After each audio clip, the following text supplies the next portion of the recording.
Welcome to Toffee TV. I'm pleased to say we are joined today by Everton ladies defender Megan Finnigan. Megan, it's lovely to have you on Toffee TV. Thanks for having me. How did you get into playing football at first? I think I'd grown up in a family that was football mad. I think that definitely had a big influence on it. So my brother played, my dad played pretty much every weekend, and I was kind of forced to go along and watch, which I didn't mind. And then one weekend, just when I was 7, my godfather, he needed players for his Sunday team, and he asked me to play, and I was quite happy to do so. My mum reluctantly agreed, but I went along. I played well, and since then, it's just kept going. Yeah, pretty much. Now, I mean, you're a little bit younger than me, so do you know when you started playing? Was there any issue with you playing within a boys' team, or did that ever come up? Yeah, it was definitely an issue. I think I played for a boys' team at the time because I had to. There was no girls' teams that I was aware of really that I could play for. And most weekends I'd turn up and the opposite team would normally laugh and enjoy the fact that I was playing until I started playing. To be honest, but never really bothered me. I think playing with the boys has only enhanced my game and made me the player that I am today, really. So Now, do you remember your first boots? Because this is really important. I think I had a pair of T90s, some blue ones. You can't really beat them, can you? Quality, classic boots. And I bet you they stayed for a while as well, rather than now where they change them every 3 months. No, I had them for a good few years, I'd say. Good. And obviously the game when you were growing up, was the game starting to change? Was it becoming more professional in the women's game? So did that give you something to aspire to as you started playing more? Yeah, I think I definitely came into the game at the right time. So when I signed for Everton, I was progressing through the age groups. It was at a time when Everton as a club were really dominant within the women's game, and then especially within the last 5 to 10 years, especially the England women's team as well have started to become a lot more recognised, and now they're seen as one of the best teams within the world. So that was always something that I aspired to be part of, really. And how have you seen that change from when you first started playing for Everton and just going through the last few years where England has become a lot more professional? How for you in terms of going to training and seeing that more professional setup help you? It's definitely become a lot more competitive, I'd say, because there's a lot more girls now playing football, and the level that it takes to get to the top is a lot higher than it was as well. So it's definitely a lot more competitive, and now that the women's game has become full-time professional pretty much, that as well has only made it more competitive as well. So. And you turned professional last summer. I mean, how was that for you, not having to, well, number one, just being professional, but not having to worry about those other things that maybe you would have seen people having to do, having that second job, maybe, we've seen people being teachers and coaches and all these different things. Yeah, for me, before I signed full-time, I was doing a university degree at the University of Liverpool, and then through becoming full-time, I made the decision to suspend that degree for the time being because I wanted to solely focus on my football, but not having that worry now of managing both education and football and being able to focus on just the one has only made my game better, really. It allows me to just dedicate 100% of my life to football and be the best player that I want to be, really. So, going back to when you were growing up, who were your idols in the women's game and the men's game? Yeah, so the women's game, I'd say Farrah Williams, who I believe is the most capped English women's player, and she was playing at Everton at the time, so I'd often go to matches, watch her, and I just think she's a good role model in terms of what she went through to become who she is now, and still now I'm playing against her, and she's still a role model. I think within the men's game, I grew up in a family that was Liverpool fans, so I have to say... I'll let you off for that. I know. I have to say I did quite enjoy watching Stevie G because, fellow midfielder, and as was Farrah, so yeah, both two people that I looked up to. Brilliant. Well, not about Stevie G. I suppose you're going to have a role model. You might as well have someone who's one of the best. So, I mean, so you're obviously been at Everton since you were 9, and now you're a professional. What's it been like this year with Everton going back into the Super League One and becoming, going back to where, as Everton fans, we probably think we deserve to be?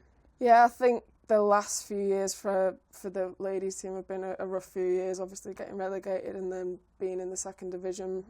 Obviously now we're in the first division. I agree, it's back where we belong, and I think we're slowly starting to rebuild as a team, and hopefully in the next few years we can start to climb up to the top of the game and start to get some silverware. For me, it's been a really enjoyable year this year, because obviously playing full time and playing against some of the best in the world, really. I think the top league now in England is attracting a lot of really good international players. So, yeah, it's exciting times for the club, really. Yeah, because if you go back, I think if you go back to before they got relegated, Everton were one of the top sides, and then that professionalism, not saying it ruined Everton ladies, but we started to see a lot of players drift away, going to the likes of Liverpool, going to the likes of Man City. Yeah. It is nice that they're back there now, and you're starting to compete as well. I know it was a bit of a slow start, but you're starting to compete now and get back in amongst it. Yeah, definitely. I think I always say if you look at the results table,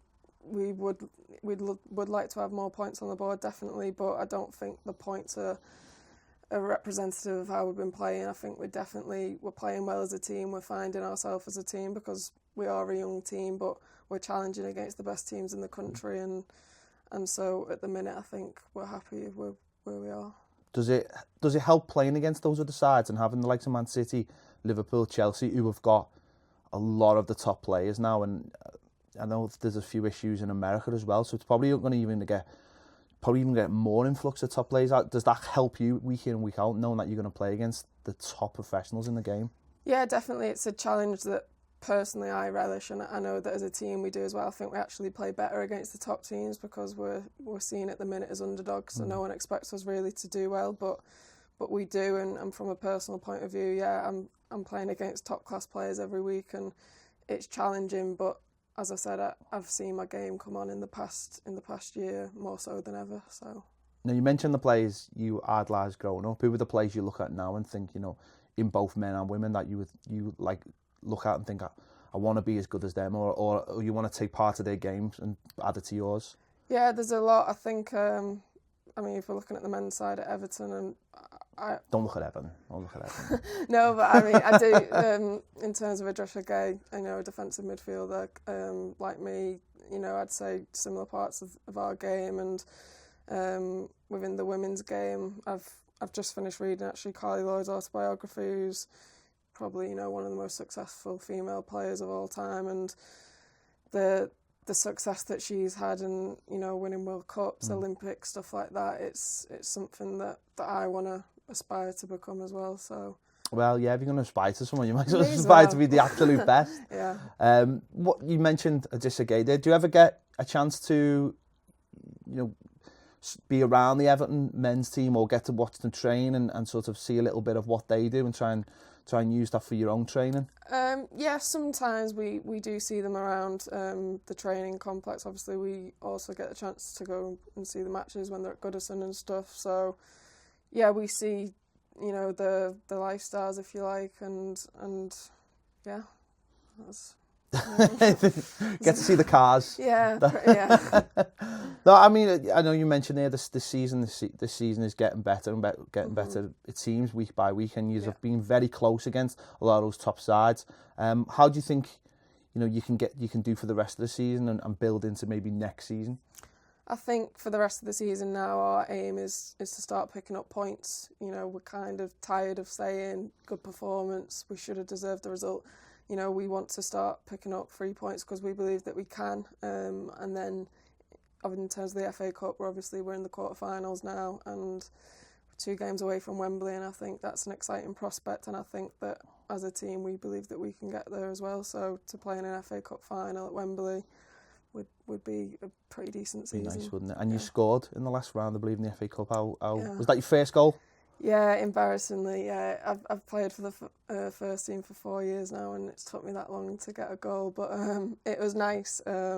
Obviously, I am a more defensive player, but I'm pretty dominant in the air as well. So I do want to start scoring more goals off set pieces and stuff. So yeah, it was a nice moment, to be honest. Now, we've had your manager in here, Andy, and he was very competitive playing on a couple of computer games. Yeah. What's he like as a manager? Is he like that? Is he really competitive?